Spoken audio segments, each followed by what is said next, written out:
আপনি যদি আপনার ফেসবুকের ফ্রেন্ড লিস্ট হাইড না করেন, সেক্ষেত্রে যে কেউ চাইলে আপনার ফ্রেন্ড লিস্টে কতজন রয়েছে এটা কিন্তু দেখতে পারে, অথবা আপনার ফেসবুক ফ্রেন্ড লিস্টে কে রয়েছে একটা একটা করে দেখতে পারবে। তো একটি সেটিংসের মাধ্যমে আপনি আপনার ফেসবুকের ফ্রেন্ড লিস্ট প্রায় হাইড করতে পারেন। তো কী সেই সেটিংস কিভাবে হাইড করবেন ভিডিওতে দেখাবো। আর ভিডিও শুরু করার আগে আপনাদের কাছে ছোট্ট একটি রিকোয়েস্ট, আপনি যদি এখন পর্যন্ত আমার এই চ্যানেলটি সাবস্ক্রাইব করে না থাকেন, প্লিজ চ্যানেলটি সাবস্ক্রাইব করে এ পরিবারের সদস্য হয়ে যাবেন। তো আপনারা দেখছেন খাদাইল আর্জেটাস ইউটিউব চ্যানেল, আমি সঙ্গে রয়েছি আর্জে রকি। তো কথা না বাড়িয়ে চলে যাচ্ছি মেন ভিডিওতে।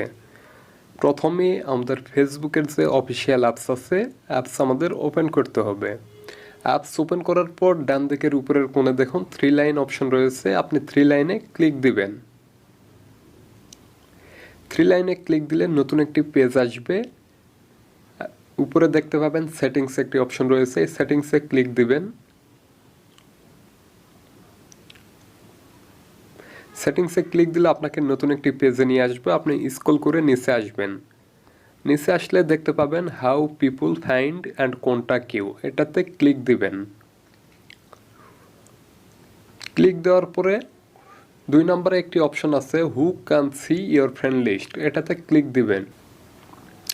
ক্লিক দেওয়ার পরে নিচে দেখুন সি মোর একটি অপশন রয়েছে, আপনি এখান থেকে সি মোরে ক্লিক দিবেন।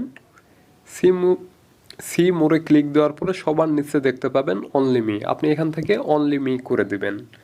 আপনি যখন অনলি মি করে দিবেন, আপনার ফেসবুকের ফ্রেন্ড লিস্ট অটোমেটিক হাইড হয়ে যাবে। চাইলেও কেউ আর দেখতে পারবে না আপনার ফেসবুক ফ্রেন্ড লিস্টে কতজন রয়েছে বা কে রয়েছে। তো ভিডিওটি যদি আপনাদের ভালো লাগে, অবশ্যই ভিডিওতে একটি লাইক দিবেন, আপনার মূল্যবান মতামত কমেন্ট বক্সে জানিয়ে যাবেন। আজকের মতো এখানেই বিদায় নিচ্ছি, আবারও দেখা হবে পরবর্তী কোনো নতুন ভিডিওতে। সুস্থ থাকবেন, ভালো থাকবেন, আল্লাহ হাফেজ।